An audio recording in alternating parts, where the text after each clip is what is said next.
Right now, we want to go back to the Walker campaign headquarters out in Waukesha, where the crowd has heard from Lieutenant Governor Rebecca Kleefisch. They are now waiting as the signs go up.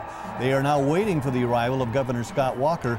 He has held off until until the right moment, and I would guess that right moment will come shortly after the beginning of our 10 o'clock news this evening. But obviously, a host of big-name politicos there in the House tonight. Charles Benson has spoken with, if not all, certainly the vast majority. And Charles Benson told us earlier that Mitt Romney has already called and congratulated Scott Walker, and he is thrilled that Walker has won and believes this is the beginning of Mitt Romney being able to defeat Barack Obama. And also, Charles Benson told us that earlier there was an overfull crowd here at the Waukesha Expo Center. They had to keep people outside before they could let them in because there are too many people who wanted to come and celebrate. Yeah, the celebration started right around 8:45 or so. That is when NBC News projected Scott Walker to be the winner in this highly contested race.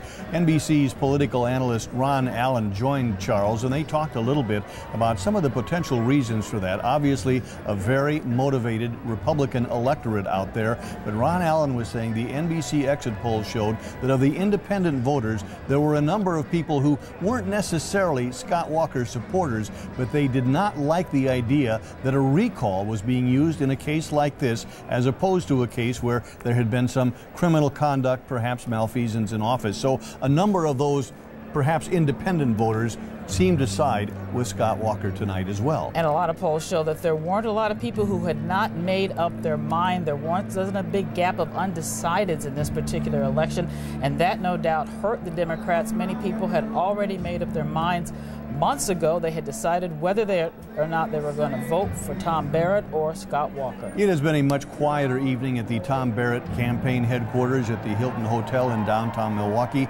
We have heard from Senators Lena Taylor. We have heard from Chris Larson. We have heard from Phil Walczak, the governor's campaign chair. Basically, they have said it's not over until it's over, but quite frankly, the numbers are not looking like they are going to fall Tom Barrett's way tonight. And we are going to continue our election coverage with our Live at 10 report. We're going to take a break and be right back.